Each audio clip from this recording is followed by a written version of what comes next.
Chapter 15. Captured. Where was the prowler? Ned reflected dizzily.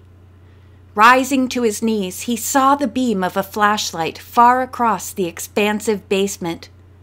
The dim figure holding the light was studying the electricity panel. He's going to pull the switch and plunge the whole house into darkness so the Velvet Gang can rob the place, Ned thought. I must stop him. Although his knees sagged, Ned pulled himself to his feet and crept toward his enemy.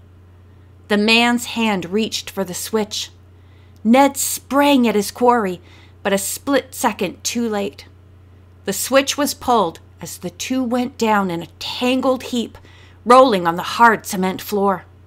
The struggle was a desperate one.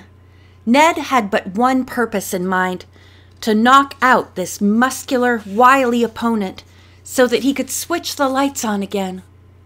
The other was as fiercely bent on keeping Ned pinned to the floor.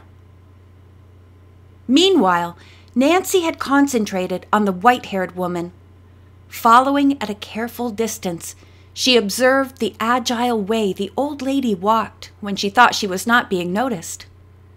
That getup is a disguise, I'm sure, Nancy told herself. In fact, that woman has the same figure as the one who was at both the Hendricks party and the musicale at the Elkins home.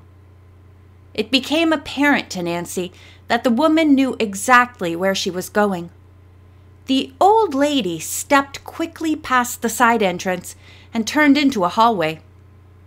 With a sharp intake of breath, Nancy recalled that farther down the hall, a priceless silver peacock was displayed on a table in front of a gilt mirror. I must catch her before she can steal it. Nancy stealthily drew closer to her quarry, but a creaking board beneath the thick broadloom carpet betrayed her presence. The woman turned swiftly to look over her shoulder. Seeing Nancy, she was so startled she forgot to maintain her bent position and straightened abruptly. Nancy lunged forward to seize the thief, but she snatched only empty air. With amazing agility, the woman sidestepped her. Just then the lights went off throughout the house. Spurred by a realization that the thieves were about to score again, Nancy groped frantically for the old lady. But suddenly she froze as a man's voice behind her commanded, "Stand where you are! Don't move!" Nancy immediately recognized the voice as that of Detective Ambrose. He had mistaken her for one of the thieves. Ignoring his order to stand still, she kept feeling her way forward and groping for the elusive old lady. She'll head straight for that silver peacock, Nancy reasoned. So that's where I'll go. In the darkness, Nancy stumbled into the woman and quickly seized her. "Let me go!" hissed the thief, clawing at her. "Help!" cried Nancy, trying to hold the woman who fought like a tigress. Just then the lights went on.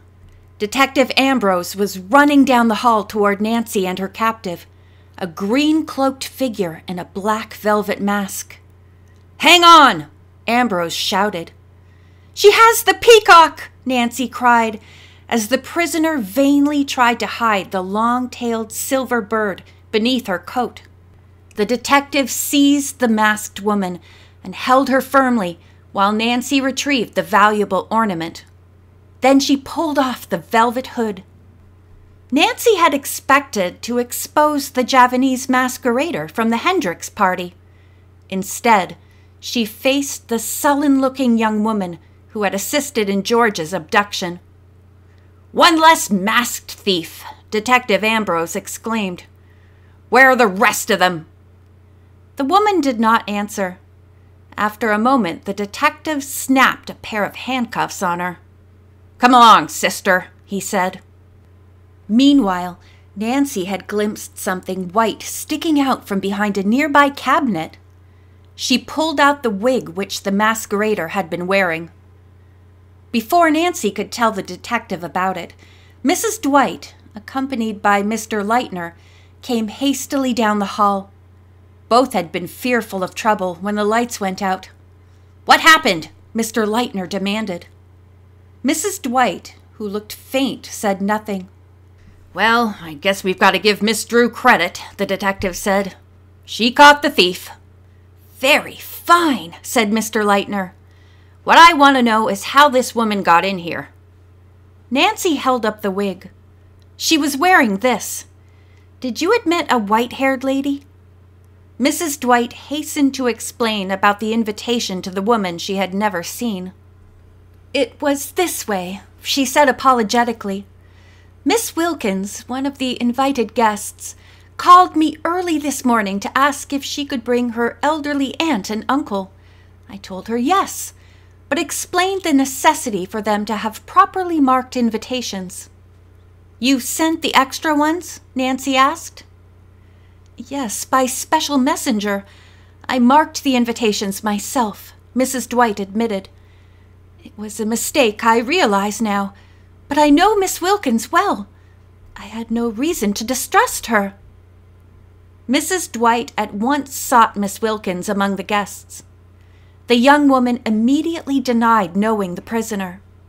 Furthermore, she asserted she had no aunt nor uncle who had requested invitations.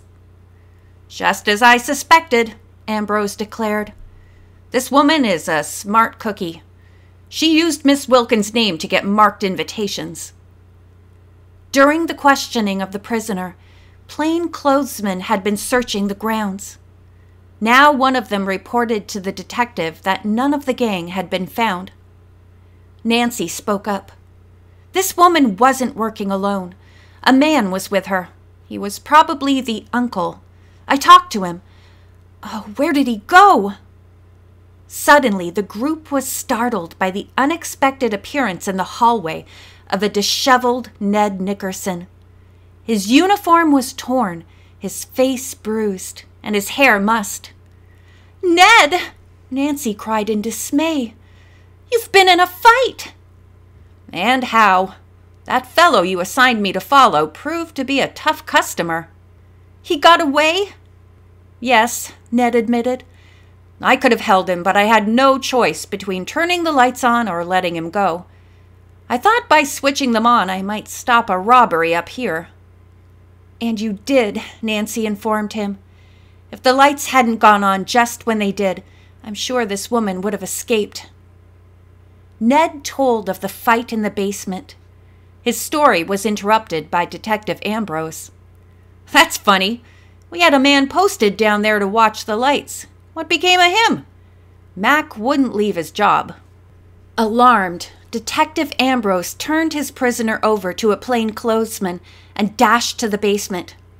Nancy, Ned, Mr. Lightner, and Mrs. Dwight followed him. The detective entered every room.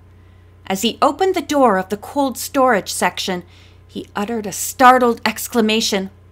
On the floor, unconscious, lay the missing Mac. Though apparently the man had not been struck on the head, it took the detective a long while to revive him. When the plainclothesman recovered his senses, he said he had been attacked from the rear. Before Mac could fight off his assailant, he had been drugged. Evidently, this had been some time before Ned's arrival. "That's the Velvet Gang's method," Nancy said to Mrs. Dwight. "It's perfectly dreadful," the woman said. While waiting for the police car to arrive, Detective Ambrose said to his prisoner, "You're entitled to a lawyer, of course, while being questioned, but you may as well come clean and tell us how many are in the gang." The woman's lips curled insolently.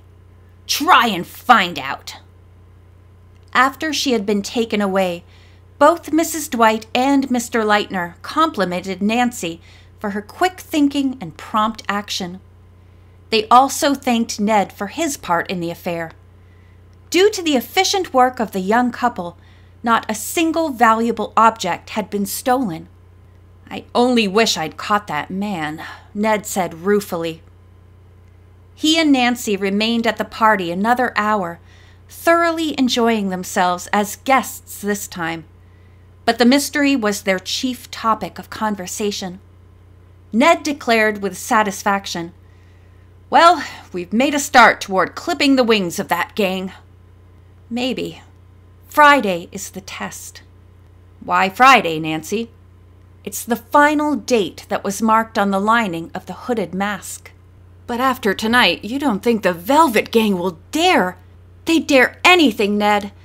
But what really bothers me is that so far as I know, no important party is scheduled for that night." "Then you haven't a single clue as to where something may happen?" "Not one, Ned. And I'm afraid that the gang has set Friday as the day for a big robbery. Oh, if I only knew some way to stop it!" End of chapter 15.